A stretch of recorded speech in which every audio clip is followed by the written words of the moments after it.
Welcome to this episode of Now That's Something Good, the podcast where we explore the extraordinary in the everyday ordinary. Now here's your host, Sarah Good. Hey friends, we are back for season 2 of Now That's Something Good podcast. We actually just celebrated the year anniversary of when we launched the very first episode. We have had so much fun bringing you stories and having conversations and just sharing all kinds of things, all kinds of good things along the way. But we are really excited to be back for the second season and to share lots more really fun, good stories with you. As many of you know, if you listened to our very last episode that aired just a few weeks back, if you haven't checked it out, I would highly encourage you to do so. Will and I sat and had a conversation, kind of told you where we went for the last few months, what was going on in our life. And we really talked a lot about rest and what to do when you're just worn down and you're tired and maybe stressed and just feeling all the different kinds of things. And the reality is we have all been through a crazy year and a half, all kinds of up and downs, which happens in a normal life, but throw in a global pandemic and lots of other things in there. It just makes for a lot of craziness. And so we thought, as Will and I had shared with you in the last episode, just about our journey and how we were kind of taking some more intentional time to just intentionally rest and fill our cups. We thought our friend Amy would be a great way to start season 2 of the podcast. Amy is a good friend of ours. We have the privilege of being at church together. You'll hear her tell more of that story in a minute. But God led her to start a whole ministry that is really purposed around rest and pause and just minimalism and a whole bunch of different things that I think is going to be really beneficial to you. Again, if you haven't listened to our last episode, I would encourage you that would be a really great starting point. So pause this one, go back and listen to our last episode to kind of get a little backstory, and then jump into our conversation today with my friend Amy. Again, we're really glad you guys are here and you're back with us. We cannot wait to keep sharing stories with you in this next season as we see where God takes us all. That's definitely something good. So here we go. Let's jump into my conversation with my friend Amy. Hey friends, welcome back to Now That's Something Good podcast. Today in the studio, I have my friend Amy. Say hi, Amy. Hi. This is Amy Tallo. I'm going to give her a chance to just tell a little bit who she is, but I'm going to give a little backstory. First of all, if you're listening, this is the first episode of season 2, and we're just starting it off. If you listen to the last episode where Will and I shared, you know we've been in a weird cycle, needed to take some time off, and Amy, as you're going to hear us talk, I think is the perfect right person for us to have today to share some stories about rest and simplification and just all the things. But Amy, start by telling us a little bit about who you are and your family. So I'm Amy, as you mentioned, and I have a husband, Nick. We just celebrated our 16th wedding anniversary. Nice. We are high school sweethearts, actually, for people that don't know that. In a minute. Okay. Yeah.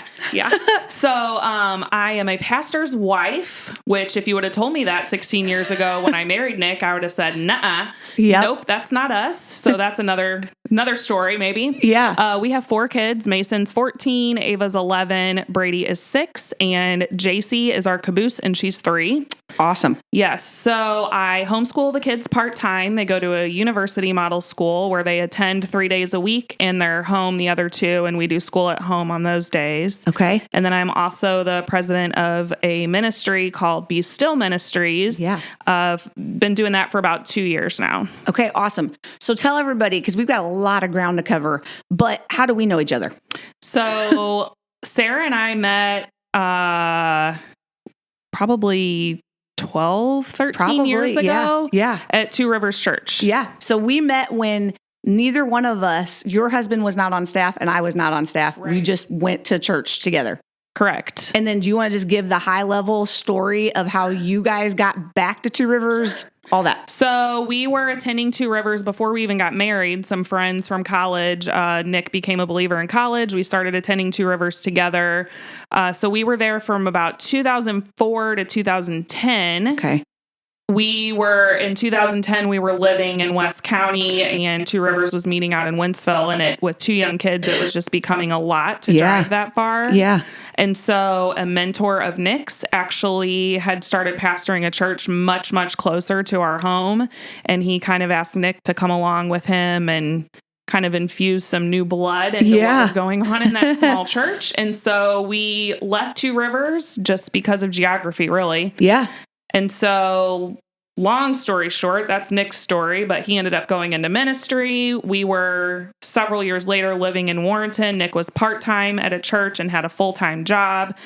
And Ron, our pastor at Two Rivers, called and said, hey, I want to talk to you a little bit about this opportunity to maybe come be our executive pastor. Yeah. And it very quickly unfolded that way. And so that was in 2016 that we came back to Two Rivers. So it's been 5 years. That's crazy. I just was telling somebody that the other day. I'm like, I think he started in June. So it's been 5 years. Yep, so 5 years. That's crazy. Okay, Amy, back way up to us. Just give us the short version of how you said your high school sweethearts.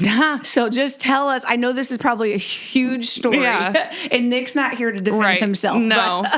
But tell us the story, how you guys met. Just give us the little the highlights of. So we grew up in Warrenton, Missouri. So it's a small town. It was much smaller then. And we were actually in the same second grade class, which is super That's awesome. funny. Yeah. And so if we have our old yearbooks, and if you go to our second grade yearbook, that's Nick's copy of it. He went through and like put circles and little comments around the people in the class. And there's one girl in particular that he put a heart and he wrote the word babe. And then on mine, he circled it and wrote, okay. Oh my goodness. Okay. I feel like we're going to need to get a picture of this to post on the podcast. Yeah, I can do that. Okay. I can make that happen. So Nick and I, kind of had the same, like, mutual friends. I mean, it wasn't a big school. We graduated with less than 200 people in our class. But our senior year, we ended up having 4 classes together. And so we just kind of started spending a lot of time together and hanging out on the weekends. And so we started dating in our senior year of high school. Went to separate colleges. Stayed dating. Got married our last year of college. I was able to finish my student teaching in St. Charles County. He was at Lindenwood, so we lived in Lindenwood marriage housing. Wow, okay. Sure, that was fun. Yeah, it was lovely. While we finished our degrees, and the rest is history. That's crazy. Okay, so then talk to us. I mean, tell me, Amy, about your story and your faith journey. Have you always grown up in church? Have you always had a relationship with the Lord? How does that all fit into everything? Did you want this to be a therapy session? Or hey, that's what we do best here. Okay. Okay, so yeah, I was brought up in a Southern Baptist church in a Christian home. There's a lot there. Long story short, my parents divorced when I was almost 16. Okay. And so that had a big impact on my faith journey, and I was not walking with the Lord. Yeah. I do believe I was saved as a young child, but life circumstances, I just was not walking with the Lord in high school and even early college. Back to our story, Nick was not a believer when we met and started dating, so we were not walking with Jesus at all. And so actually my sophomore year of college, my stepsister gave me the book, The Purpose-Driven Life, for my birthday. Really? Okay. Which she's a few years older than me. And it's funny because we didn't always necessarily exchange gifts for our birthday. So I really feel like it was God's divine appointment to give me that book. And I took it back. So my birthday's in December. So it was halfway through my sophomore year of college. And I think even leading up to that, God had been like nudging me to say, you are not honoring me with your life or with this relationship. And so through reading that book, God really just was like, hey, you need to pay attention to what you're doing with your life. Yeah. And you were created to glorify me, and you're not. Okay. And so I had talked to Nick, and he'd be okay with me sharing this. I had talked to Nick previously about like, well, what do you think about God? Yeah. And he very quickly would shut me down and say, well, that's okay for you, but I don't want to talk about that. And so I really started thinking and praying like, God, what do you have for me for this relationship, for my life? Because we were moving toward becoming more serious. And I knew deep down I did not want to marry someone who didn't share the same faith beliefs that I did. Because I wanted to raise my kids, my future kids, in a, mutual believing household. Yeah. And so I just prayed pretty specifically, God, either change his heart or make it clear that I need to end this relationship, because I did not want Nick to, quote, do the church thing for me. Right. Because that's not lasting. Yeah. And that's not genuine. And I knew that wouldn't end well. Yeah, absolutely. And so it was within just a few short months that God very quickly worked in Nick's life. And I won't tell his story, but basically brought him to his knees. And Nick would say, I was not even looking for God, but he reached into Nick's life and just love it. Yeah, Love saved it. him. And so we changed our lifestyle, got engaged like that fall, and we were supposed to get married a year and a half later. Okay. And at the time we were attending Two Rivers, and Ron gave a sermon about, I don't even remember what it was about, but I remember him saying that the world would tell you, go to college, get a good job, then find someone, get married. Yeah. And he said, I don't see that in scripture. And so Nick and I were like, okay, we don't need to wait as long as the world tells us. Yeah. And so we moved our wedding up a year, and that's awesome. Yeah. So Amy, so this is when I talk about unexpected twists. You never know where our conversation is going to lead us. So talk about this, because I know we have people listening who are maybe either currently in a dating relationship or some kind of relationship where maybe they're a believer, but their partner, significant other is not. Maybe they're married and they're in a different spot, or maybe they have friends or family members that just aren't believers. Yeah. What encouragement would you just give to somebody in that same place and space? And I know you said you prayed a lot for Nick. Yeah. But was there anything else? Because I'm sure it had to be hard to not be nagging. Yes. Or just how to maneuver all of that. What would you say to somebody else in the same spot, or any encouragement? Well, first off, I would say you just described many different scenarios. Yeah. And so if we had time, or if I was speaking to those specific scenarios, it would be maybe a little different. What I'd say to them, I would always say that prayer is number one. Yeah. Find people who will give you godly, wise counsel that comes from scripture, not that comes from the world, because it's two very different things. Absolutely. I would say be patient, because God doesn't always answer in our timing. Yeah. But I would also say that you have to be bold, and sometimes you have to make decisions that are difficult. Yeah. And in your flesh, or in, your first response, you wouldn't want to make those decisions, but sometimes God calls us out. Yeah. Of certain situations. I would never tell someone to leave their marriage. Yes. Right. That's a different conversation. Yeah. But I have actually had the great opportunity on retreat to witness to a girl that attended with a very similar situation. We can come back to that later if you want. Okay. But yeah. That's great. Amy, so you talked about how you were a teacher.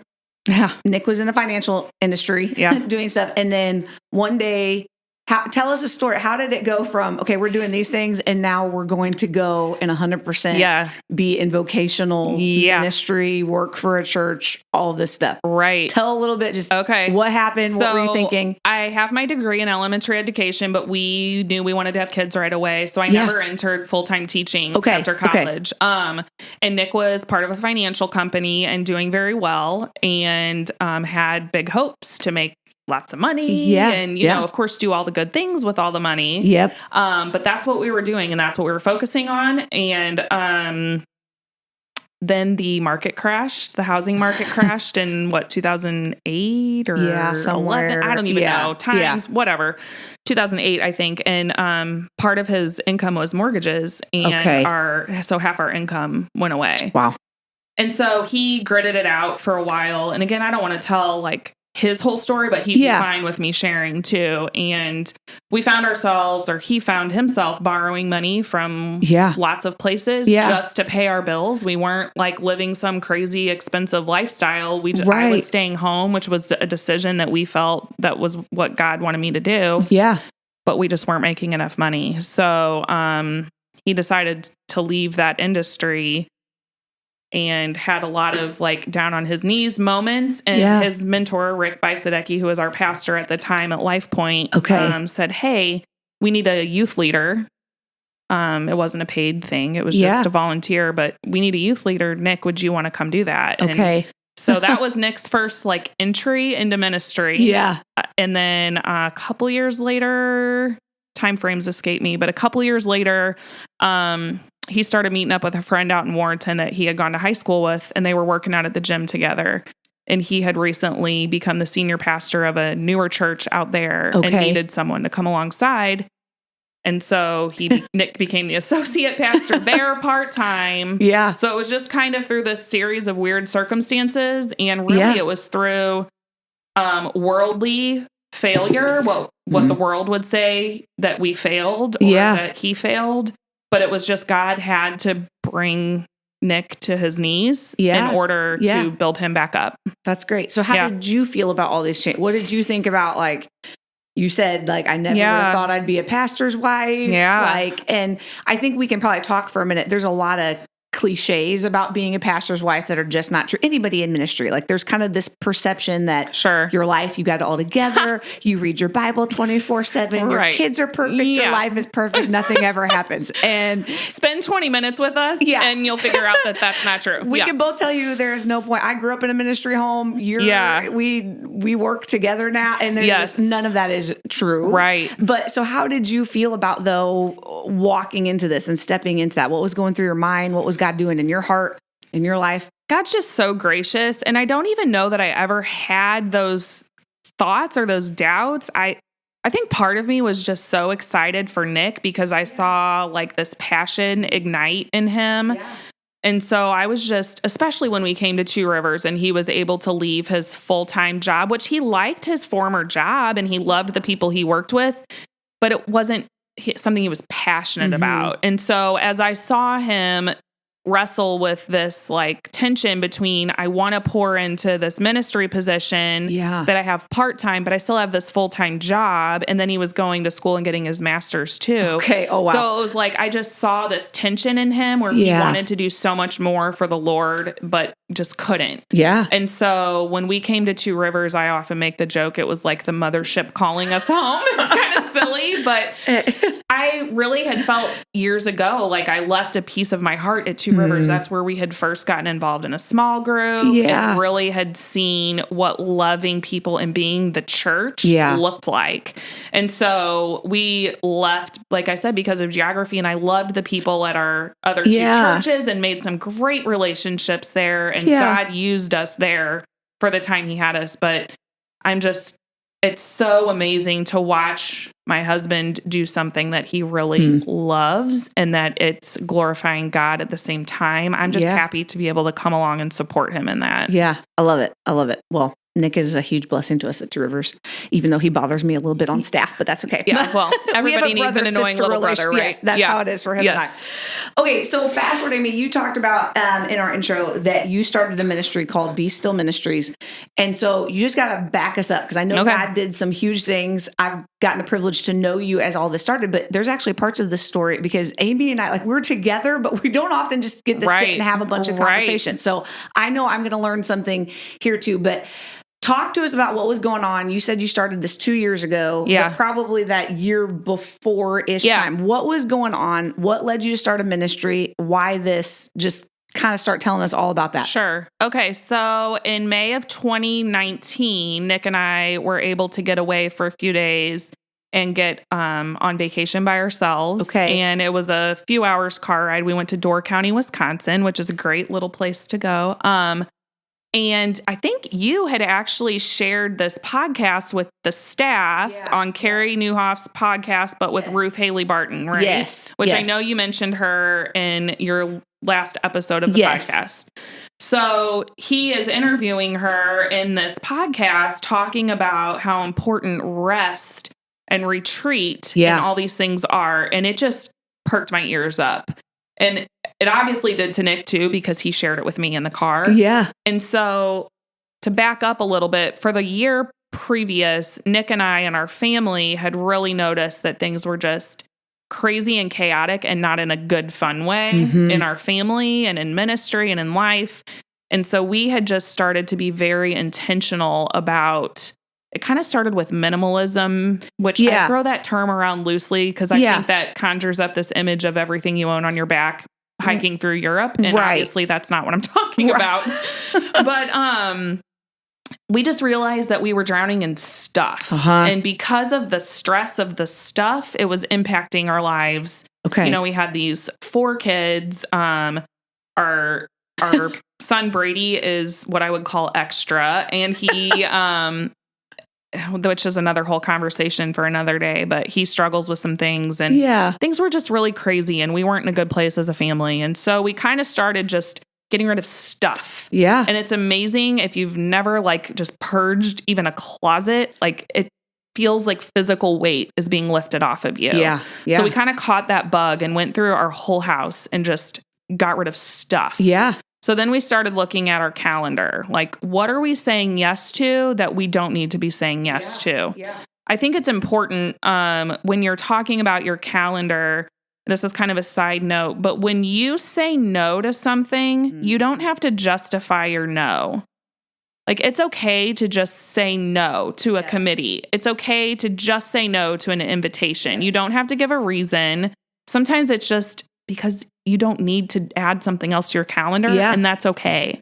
Okay, no so is I no. need you to say that one more time for the people in the back. Yeah. Because this is a big thing. Will and I talked about it. And whether you're a people pleaser, no matter your season of life, all of us can struggle with how to say no to things. Yeah. So say what you just said again. You don't have to justify your no. And a friend of mine, Jen, actually shared that with me. And I was like, that's life-changing. Yeah. And it gives so much freedom. And people won't always understand that or accept that. And they'll want you to justify it. Yes. But if you have a good enough track record with those people that you're saying no to, they're going to understand that there's a good reason that you're saying no, and they're hopefully not going to push you on it. Absolutely. So sometimes no means no because I've had 7 things on my calendar in a row, and day 8, I just need to not do something. Yeah. But they don't need to know all that. No. If you know that and you and your spouse are in agreement, no can just mean no. Right. And I feel like we often work to justify our no's to people that, and hear what I'm going to say very carefully, that are not worth the justification. Absolutely. Now, a family member, like you said, there's a relationship. If somebody's closer in and they really care, but these side people, the PTA at your kid's school, the whatever it is, they do not need to know. Like I said, they don't need to know all of that. And we get so worked up sometimes about having to say no to those things. Like they don't even really care. Yeah. And we talked about, I remember Amy actually texted us when she was listening to our last podcast. It was great. She's like, I think we're living the same life. I'm like, yes, we are.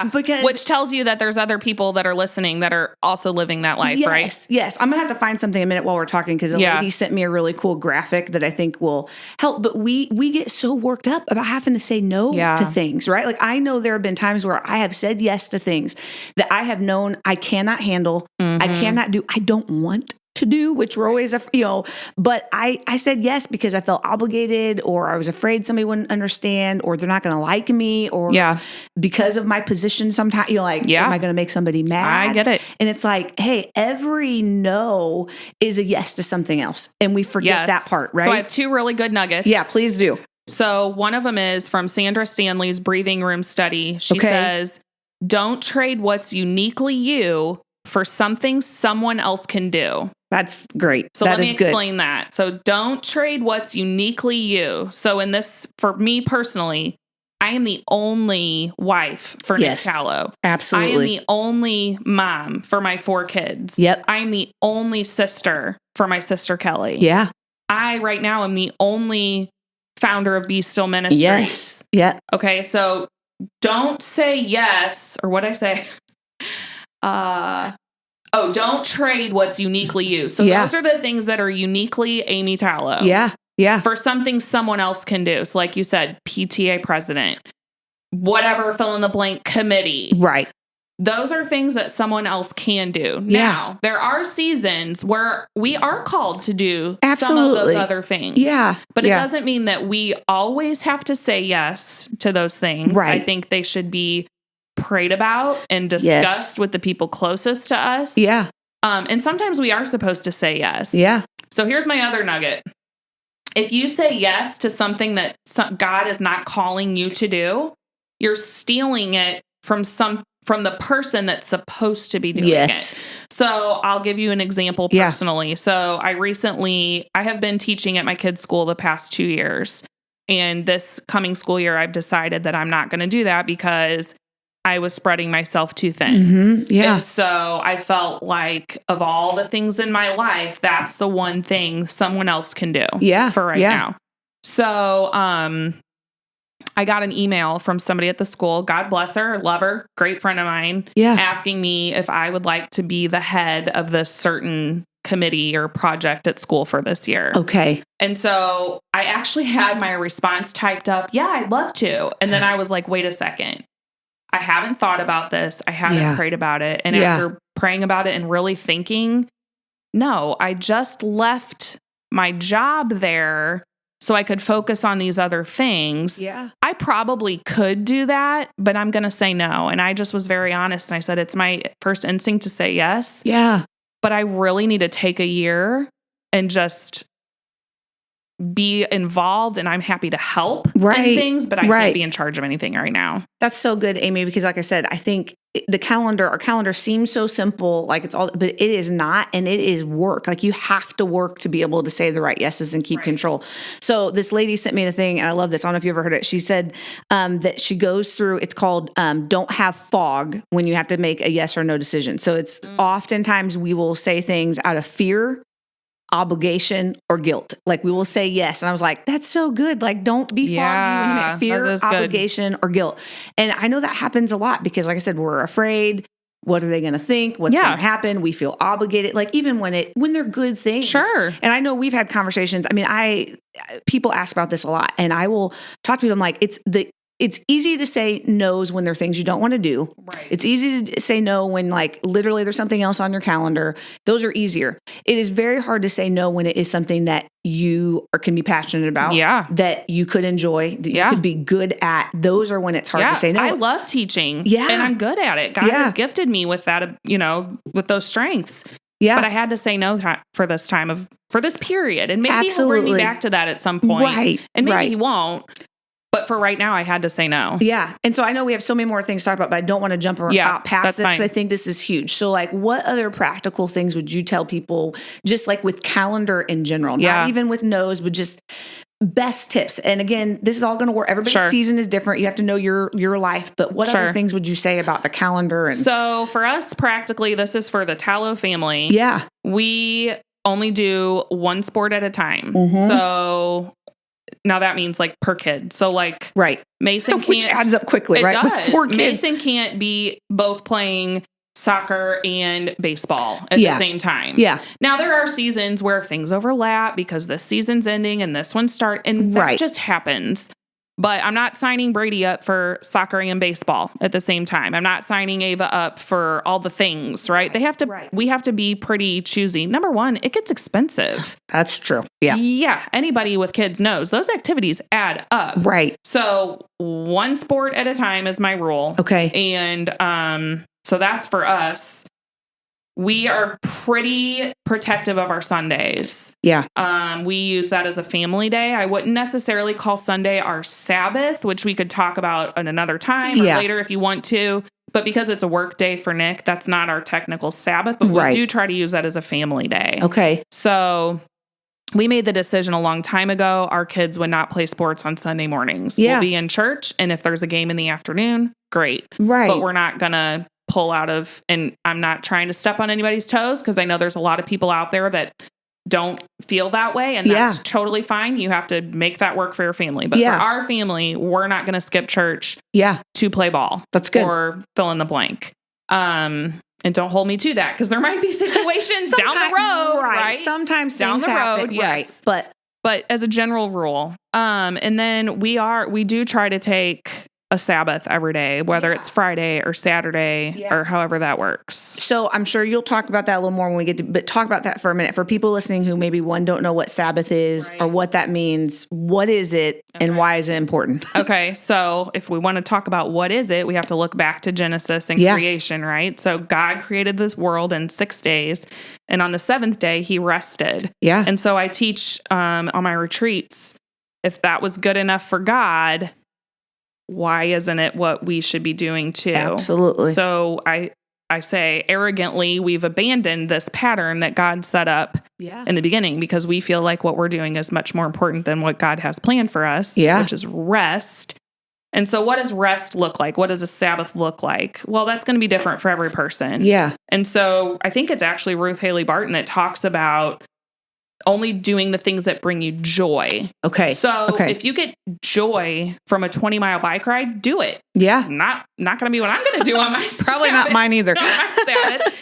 If you get true joy from like organizing a closet, great. Yeah. Do it. That might be on my list, Amy. Me too. Some days. Yes.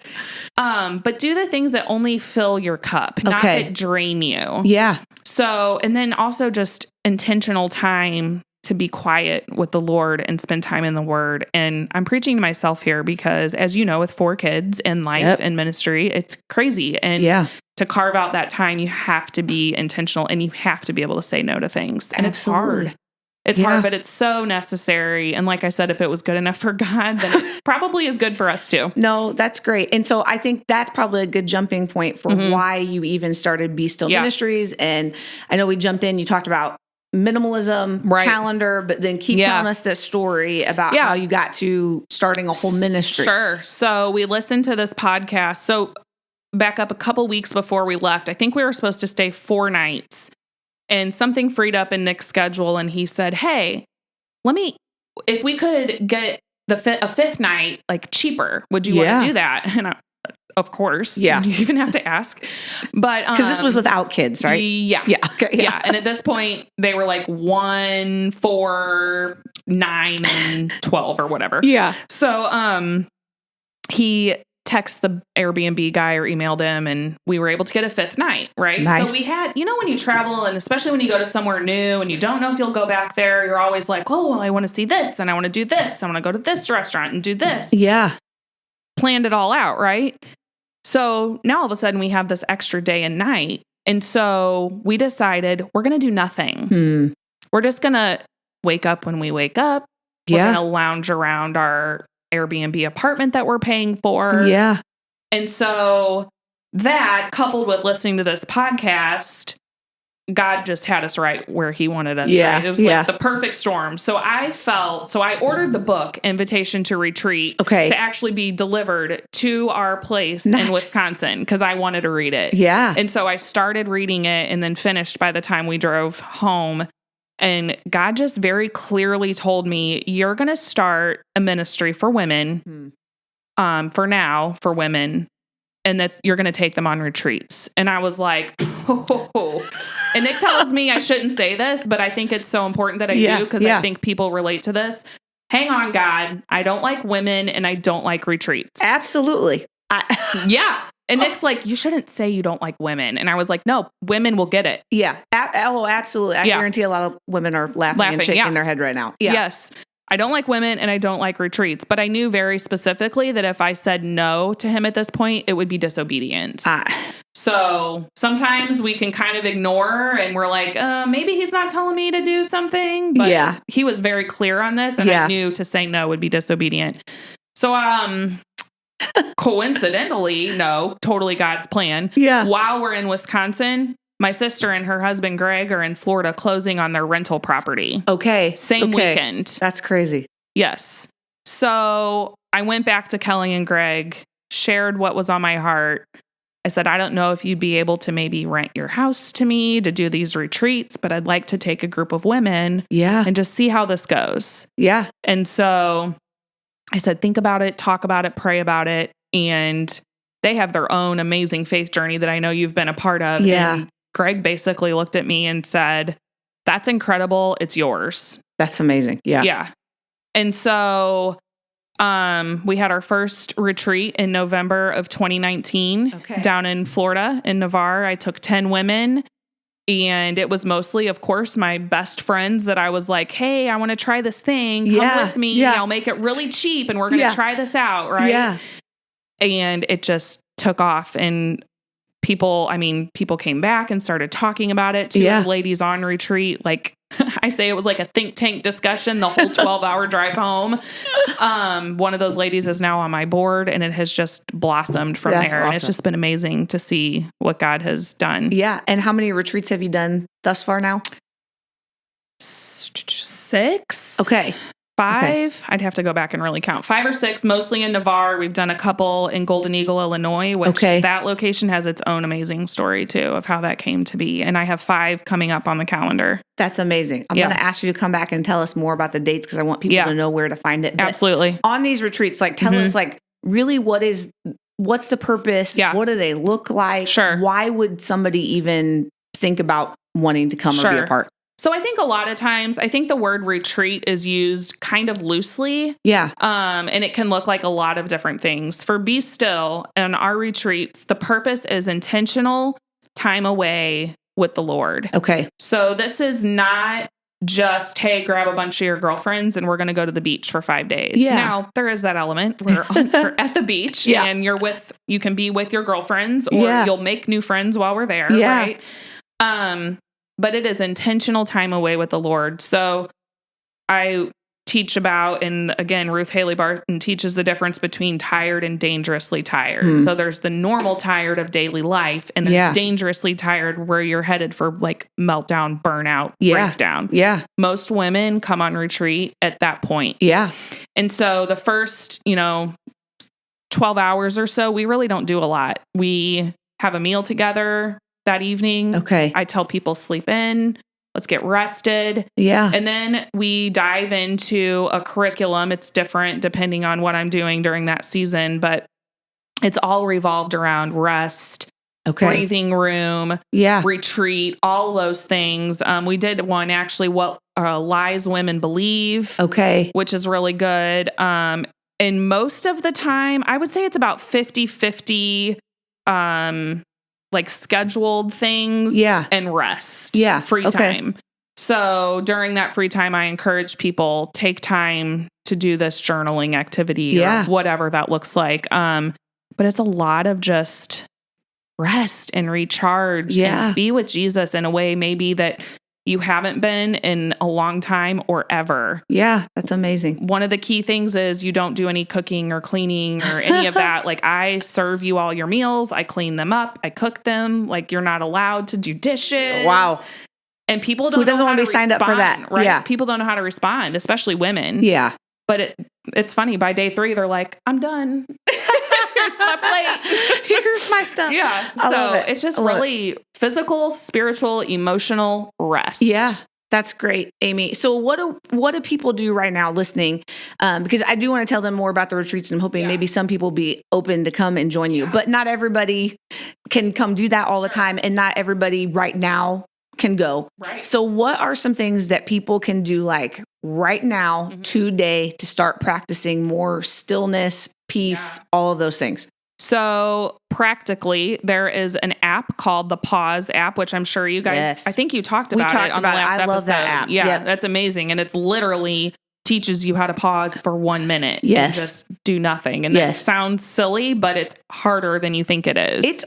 I am learning still to be like 1 minute. I don't know why 1 minute feels like 10. No problem scrolling Instagram for 10 minutes. But I can't take one moment to just stop. I have been convicted of that again myself. To be like, listen, just sit for a minute. Like the world's not gonna implode. Yeah. It's hard. So the Pause app, download it on your phone. I would say, as Two Rivers, you've talked about, we are reading through the New Testament in a year. I have come up with a really good journaling way to do that for myself. That works for me. I have to say I've been in the Word more consistently this year since we started that as a church, and since I put my own twist on it than ever in my life. Can you share with us the twist? Or I can. Okay. No, I can. If we have time. Secret, Amy, Tell us a little bit, because getting in God's Word, and I think everybody listening, is no matter where you're at in your faith journey, like getting in God's Word just seems like it's this really hard thing. Sure. We don't know how to do it. Like concept that it's churchese almost, Christianese. What does that mean? So I went out at the beginning of the year, or maybe late last year when I knew this was coming. And so I love notebooks. I'm a notebook person. A new notebook makes me happy. But I have learned for myself, a blank notebook is not enough. It's too open-ended. So I have many, many notebooks that I have started where I've got the date and I've got what I'm reading and some notes. And then I'm like, 3 weeks later, and then the notebook's a quarter full and then it's sitting on a shelf somewhere. So I went out and I was like, I want a planner.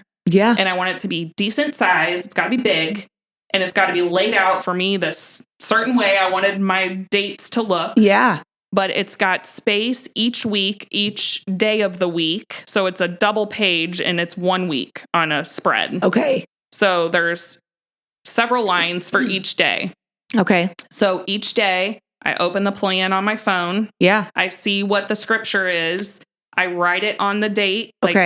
whatever today is, the 24th Yeah. or Yep. something-ish. Yep. Okay. Then I put my phone away because there is way too much distraction. I love the Bible app because I think it's a great tool that gets scripture in your hands. Yeah. But Facebook's there, Pinterest is there, text messaging, Absolutely. all the things are there. So then I put it away. Yeah. And I get out my actual paper Bible and I read that scripture and then I make notes. And sometimes it's like this verse specifically, and I try to pray each time I sit, God, what do you want to teach me today? Yeah. Yeah. And sometimes it's 30 minutes and sometimes it's 5. Yeah. But it's consistent. I try to be really consistent with this. So it's either I pull a verse and I rewrite it and I say why that stuck out to me. Yeah. Or sometimes I read and I'm like, I don't really know what I'm supposed to get out of this. So I write that. Yeah. God, what are you trying to show me in this passage? It's good. So, but then because I'm very type A with I like checklists. Yes. So I've got this, each day, and I can see if I forgot a day, and that drives me crazy. And sometimes I go back and try. You don't have to do that. Don't feel like it's just a checklist. Yeah. But for me, it's been a really good way to organize myself and stay on track. And then it's a great idea. Like throughout the year, I've gone to different conferences or whatever, and I'll take notes, or if I'm working on a speaking topic, there's extra pages I can put notes in. Each, the beginning of every month has this really pretty like watercolor painting. Ooh. And so I love worship music. Yeah. I know we have that in common. Yes. And so I'll write out the lyrics to one of my favorite songs and underline it or make it pretty or whatever. Yeah. So it's kind of just become my journal. That's amazing, Amy. So friends listening, just like we said, YouVersion Bible app, there's a ton of plans in there. So if you're listening, you're like, man, I really like that. I'd love to get in. You can search by topic. Like if you're struggling with fear or anxiety or just, there's tons of Bible plans about rest, like some great ones in there. There's one called Sacred Rest that's really good. Okay. There's another one called Holy Hustle, which is really good. We actually made a shirt out of it at Be Still. I love it. Because I love that one. Yeah. We'll link all those in the show notes so you can find those plans. And if you want to read through the New Testament, whether you go to True Reverse Church or not, if you go to truereversechurch.com, there is a tab where it says SOAP. That's what we're kind of calling the study this year. You can join in on this New Testament plan. It's through, it's the Bible Project. Yeah. It's there. It's a new version too. So you can find it and you can start on any day and just start with the Gospels and go through. And it's like or just start where we are. Don't feel like you have to catch up. Pick up. We're in Acts. Yep. And I was thinking, so you can just start, and it's like the reading itself. A chapter or less a day. 5 minutes. Yeah. So get in. That is a huge thing. Yeah. Amy, what else? What are other things just to start like rest now? So I did an interview with Christy Boulware a couple weeks ago, and we were talking about like really practical. Okay, so it sounds great. Get in the Word. How do I do that? Yeah. As a mom, especially for me, mom with young kids. Yep. I know that's not where everybody is in their season. Yeah. For me, this summer, in the school year, I was doing really good about getting up early before my kids and getting a great start to my day. And I really do feel like still for me, that's the optimal way to operate. Yeah. It's just not happening this summer. So I'm pretty much sleeping till one of my kids wakes me up. Yeah. And so for me, sometimes my quiet time waits till nap time. Yeah.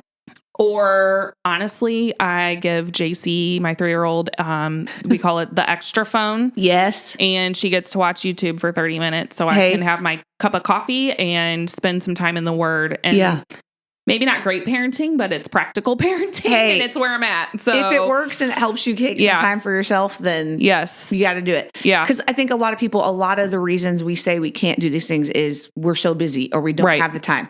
What do you do when people tell you what's your kind? I mean, we can be strong here. We get it, but Nick's favorite little catchphrase for that is time is only an issue in the absence of value. Yes. And so that's kind of like a punch in the gut way of saying that if it's important to you, you'll make time. Absolutely. So I'm actually watching Downton Abbey right now. I've never watched it before, and I started watching it. And so at nap time, it's real easy for me to sit on the couch and open Netflix and catch the next episode of the show that I've really started to enjoy. Yeah.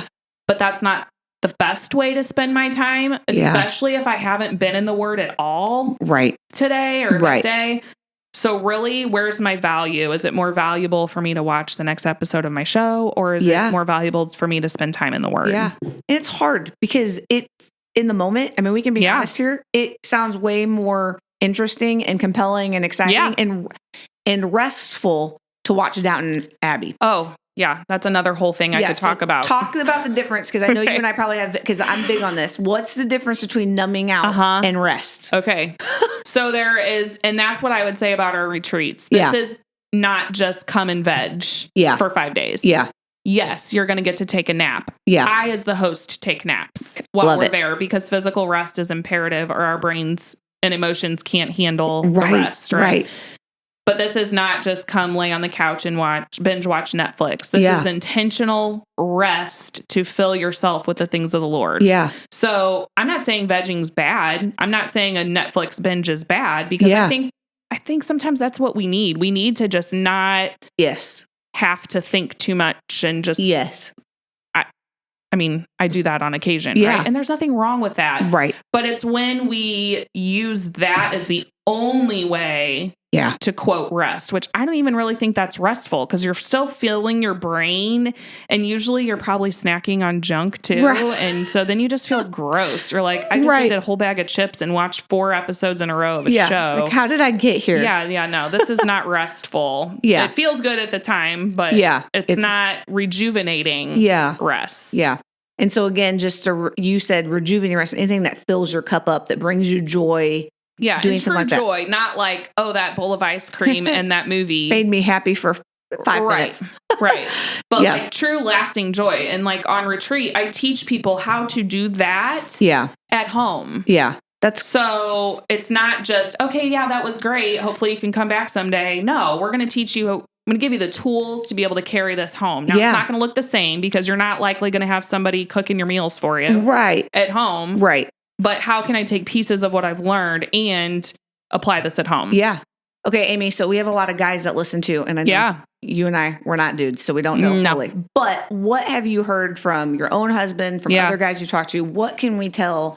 Like, we've talked about busy moms, but there's busy dads out there. There's guys that are working a lot, hustling hard to provide for their families, or doing whatever it looks like. What are some things that are maybe a little tailored toward them? Or just any other advice or encouragement you'd give the guys listening? Yeah. So if you are a believer and you are following Jesus and trying to live a lifestyle that glorifies God, it's just as important, if not more important, that you're in the Word, because you are the spiritual leader of your family. Yeah. And so I hope I didn't step on toes there, but that's just what God's Word says. And so if that's not you, if you're not in that place, you still need rest and relaxation and rejuvenation. So you know what?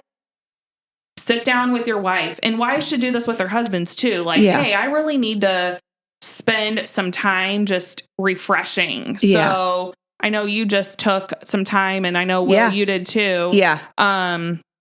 For like out in nature. Yes. So maybe that's for Nick. Like I say, hey, go to the tiny house. We have a friend that owns a tiny house. Yeah. Go to the tiny house for 24 hours. Yeah. I can tell as a wife when he needs rest. Yes. So husbands, you have to be humble enough to admit, yes, I need rest. I'm worn out.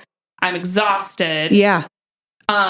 Sometimes I know that, especially if you don't have a long commute home, if your commute is short and you come home as a husband and you've worked all day and you've got kids at home or all the things, you know what? Drive the long way around. Let your wife know you're doing it. Yeah. Give a heads up. Yes. Yeah. Because the kids all freak out right before dad comes home. Or say, hey, I'm going to help you with dinner, but then tonight after the kids are in bed, I'm going to go do XYZ, or I'm going to go for a walk, or I need to spend some time alone. Yeah. So, I've had lots of wives come back from retreat and say, my husband needs this. Yeah. And so we're trying to figure out maybe what that looks like. How to do that. But then I've also heard my daughter needs this or whatever, fill in the blank. I think, everybody needs rest. And in a world that we live in our Western culture in particular, that just doesn't slow down and doesn't stop and tells you that, you need more. Well, and you need more money. Is worn like a badge of honor. It really is. And especially for men. Like, I think this whole mom culture thing, like, people get it and are accepting when the mom is like, oh, I need a break. Yeah. But if a dad says, I need a break, people are like, well, why do you need a break? You've been at work all day. Yeah. Well, suck it up. Just keep working hard. Right. Yeah. That brings its own challenges. Absolutely. So men, this is definitely for you too. It's going to look a little different, but you need this just as much as we do. Absolutely. And I think the key you said is if you're married or you have a family, just communication. Just talk about it. Talk to each other about how did it, maybe you make your spouse listen to this episode. Figure out, hey, what's one thing we can start doing or like in the next 6 months? Because if you don't plan for it, right, it's not going to happen. And so maybe you can't do it immediately this week and take a 24-hour, but when can you find 24 hours in the next 6 months that you could go do something? So Amy, let's talk about this because money is often a hang up as people be like, well, I don't have access to a free tiny house or I don't have money to go stay at a hotel. What are some things that people can do if it's like, I can't afford a $400 retreat. I can't afford whatever it is.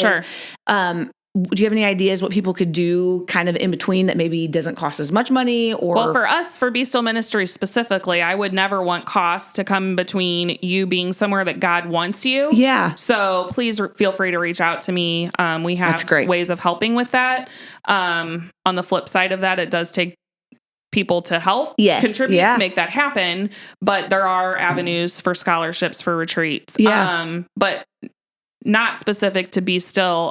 One of Nick's favorite places to go and work, especially on a sermon, is a park. And he'll find a park bench and work there. I mean, it doesn't cost any money to take a walk around your neighborhood. Sometimes when I've just had a day, as soon as Nick gets home, I'm like, I'm going for a walk. Because I just need to clear my head. That's good. That's really easy. Here's one.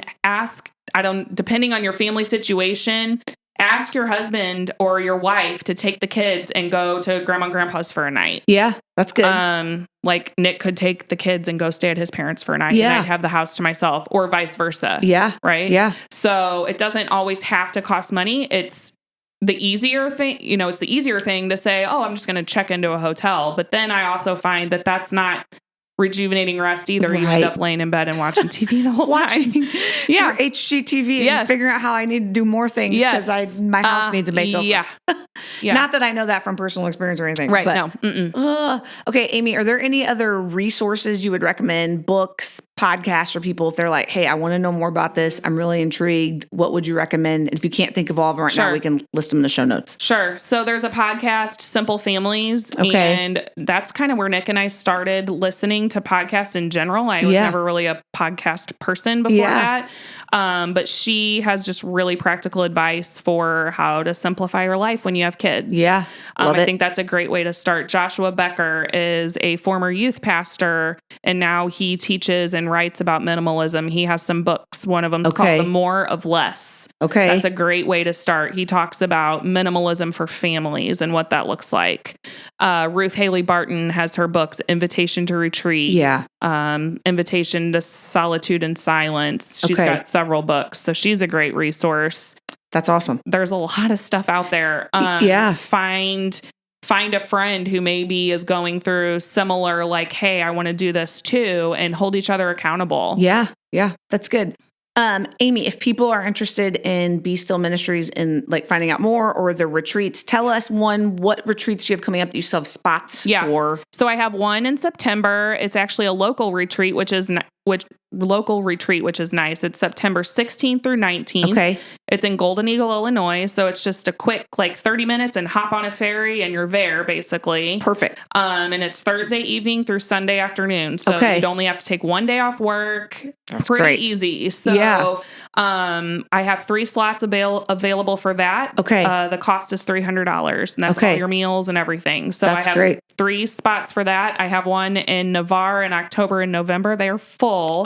But I do have some in January and February, and all the info for that and the dates are all out on my website. Perfect. And we'll link the website, and you have a page on Facebook. I do. That would encourage people to go find Be Still Ministries, right? They can find it that way. You sometimes will post tips. I'll see you share stuff too along the way. There's a couple of us. It gets confusing because one of the girls that posts for me sometimes said that how they sold their house and they're moving into their camper, and people started texting me like, "What is happening?" You really took this minimalism seriously. I was like, "No, that's not me." So, there's a few of us that post on that page, but we're not as active as maybe we could be. And I know you said you have a love-hate relationship and struggle with social media too. It can suck me in pretty quickly. We do post some practical tips, some scripture, Okay. just upcoming events and news. I'm actually going to be at the All In Experience in Lawson, Missouri, August 20th and 21st with Jane Patton and Altered Ministries. Nice. So that's a free event, actually. It is a little bit out of town, so it might involve a hotel night. Yeah. But the event itself is free, and we're going to have space there. Awesome. Okay, we'll link all those details. So when you're listening, you can find all those things, check the show notes. Yeah. Amy, is there anything we didn't talk about that you want to cover or any other things you want to? I could talk like this all day. So what do you want to talk about? People always are like, it's so intimidating to come in. Yeah. Like, we're just chatting. It's just a conversation. I could talk university model schools or parenting your ADHD child or how to have teenagers and toddlers at the same time. Yeah, we're in that boat. That's a fun one. Well, we'll have to have you back for more. I do have a question because we talk about this, kind of become a joke on the podcast because Will and I are coffee fans. Yes. Do you like coffee? What's your drink of choice? What's your Starbucks order or wherever you go? Okay, so I've recently learned to drink black coffee because I know it's not good to drink your calories. Blah blah blah. Yes. So it's not as fun, but if it's good coffee, I can drink it black. Okay, that's impressive. I still have to put like coconut, like I found this coconut cream that's a little better, but it's not. It doesn't taste the same. No, I can do it black if it's good quality coffee and it's fresh. Yep. Okay. But if I'm really having fun, I just love a straight mocha from Starbucks. Okay. Nick laughs because my order's kind of complicated because I like a grande mocha, non-fat, no whip, extra hot, one less pump of mocha sauce. You know what? The more complicated it is, the better. I feel like it's just, you care about your coffee drink. You do. And really anything iced coffee with some sort of sugary flavoring, I'm not going to turn any of it down. I love it. So I have a real important question then. So at your retreats, is there coffee there? Oh, absolutely. Okay, then I can go, is what you're saying. Okay. We go through a lot of coffee. I bet. I love it. And I've had to add decaf because for some reason, some people want decaf. I'm that crazy person that has a deep love for coffee, but caffeine doesn't like me. But it has not detoured me from drinking coffee. It's just decaf. Okay. Well, I've got coffee for you too then. I love it. Well, Amy, because the show's called Now That's Something Good, the last question we got to ask you is, what's something good? Well, anything. What's something good going on in your life? Something, a good there's no qualifier. Something good. Nick and I, as you know, just got back from Colorado. We camped through Colorado essentially. I do have questions about this because we haven't got to talk about this. All I know is what I tell you is I got a really interesting text from my husband. This is showing me a picture of Nick where he's like on a mountain shirtless with a backpack. I'm like, this is kind of strange. My husband sent me this of Nick, but I apparently was on Facebook. Yes. And I didn't see it because I'm not on Facebook a lot, but anyway, I was cracking up. But you guys literally, you got to explain this to me, Amy. Okay. You were literally, this was not a hotel. No. This was not glamping. Oh, no. This is legit camping. Well, we didn't have a tent. We were one step up from having a tent. Okay, so that makes it a little better. So if we have a second, I'll give a little bit of background. Okay, so Nick and I try to take these trips. I mentioned earlier we went to Door County, Wisconsin. We try to get away once or twice a year. Marriage tip right there. Take the time, do it. Doesn't have to cost a lot of money. Yeah. Hence the camping. Yes. So we had an Airbnb in Grand Lake, Colorado, and that was our plan. And we were going to do all these things in Colorado. Well, we didn't realize, I guess, that there had been a big fire out there last year. And so most of the area around Grand Lake is damaged and you can't hike there now because of this huge, tragic fire that they had. And so we started talking about other options and we have a van, right? Minivan life. And so we weren't going to have the kids. And I was like, Nick, what would it look like if we just threw our air mattress in the back of the van and just found different places to camp throughout the state? Oh, Amy. And he was like, we might want to do that. And so he started doing some research and we actually have a friend at church that has this little camper pod. Okay. And so it basically is a full-size-ish mattress and there's some storage cabinets and a little fan and that's it, right? Okay. It's a pod. And so we're like, well, could a minivan pull a pod? Turns out it can. So we borrowed the pod. Oh, wait. So here we go again. We had this trip perfectly planned. We're going to leave on a Monday, drive all day. So Nick, always wanting to stretch it, he's like, what if we left Sunday after church? Yeah. Drove halfway, camp, and then get to Colorado. We'll have more time. Okay, fine. I left all the planning up to him. Because at some point I just got decision fatigue. Yeah. And I was like, just make the make the trip, make the plans. I'll have fun, whatever. Yeah. So he picked a campground in Kansas. There's not a whole lot of them at a state park. Well, as we're driving, we realized it's like 30 minutes one way off the highway and out of our way. Okay. So we're talking an hour out of our way. Wow. It's getting late. We're like, no, we're not doing that. We had paid like $20. We're like, we're going to just eat the $20. Yeah. We're going to find a cheap hotel. Oh, no. Easier said than done in the middle of Kansas. Finally, I was like, can we just pull over and sleep in a parking lot? He's like, are you serious? I said, yeah, why not? Truckers do it. Like, so, Amy. So we really did pull in and we spent the night in the parking lot of, I won't even call it a truck stop. It was a gas station. It was a large parking lot where some truckers parked, and we spent the night in our trailer in the parking lot of a gas station the first night. Oh my goodness. And then so we camped that way. We did have reservations at campgrounds the other night. Were you able to sleep? Because I think I'd be so terrified the whole time somebody's going to like come knock on my window and tell us we couldn't be there. I don't have those kinds of fears. Okay, it was more the discomfort of the mattress. So the next day we stopped at Walmart and bought a memory foam topper for it. And so, but we had showers almost every night. Okay. There was one campground we stayed at that did not have a shower, but it's okay. Hey, I love it. This was an adventure. I'm proud of you. I don't think I'd be able to do this. And on the way home, we stopped and we're like, ooh, it's our actual anniversary. Let's get a hotel. So Nick booked this. Oh no. God love him. Cheap motel. And we get the handicapped room. And so in the shower, they have like the wand, that you can remove so you can take your shower. But it was not attached in any way. Like there was no thing to hang it on. Oh, no. So for those of us who were not handicapped, we still had to hold the wand and like shower. And if you could see me right now, it's ridiculous. Like shower. And the best part about it was the Mexican nightclub in the parking lot that we fell asleep to the music of the Mexican nightclub. That's solid. That is a great way to spend your 16th anniversary. You know what? We spent our first anniversary at a KOA campground, so it just comes full circle. Have you always been, do you like to camp? Yeah, we like to camp. We're actually, so that's something good. Yeah, what's your something good? This is leading up to something good. We're actually looking to purchase a pop-up camper that will fit our whole family. Still has to be small enough to be pulled by our minivan. Okay. That's exciting. Yeah. To us, it's good. Hey, like I said, there's no qualifier. If it's good to you, it's good to us. We're Go excited. camping, have some family adventures. Yes. You know what? Your kids will probably never forget that. Right. So that's awesome. Yeah. Okay. Well, if you have a pop-up camper and you want to sell it, reach out to Amy. Right. They're in the market cheap, for one. Because you did hear that Nick said, or Nick had me stay in a hotel or a motel. Yes. Yeah. Uh-huh. We're pastors people. This is not a lucrative market, but awesome. Well, Amy, thank you so much for being here today. Thanks for having me. It was fun. Okay. We'll talk more soon. Sounds good. Amy had so many incredible things to share with us about rest and calendars and best yeses. I hope that our conversation was encouraging to you. And I hope that today you'll be able to take some time, maybe in the moments, maybe tomorrow morning when you wake up, to find ways to practice stillness in your life and find ways to incorporate rest and really find what fills you up.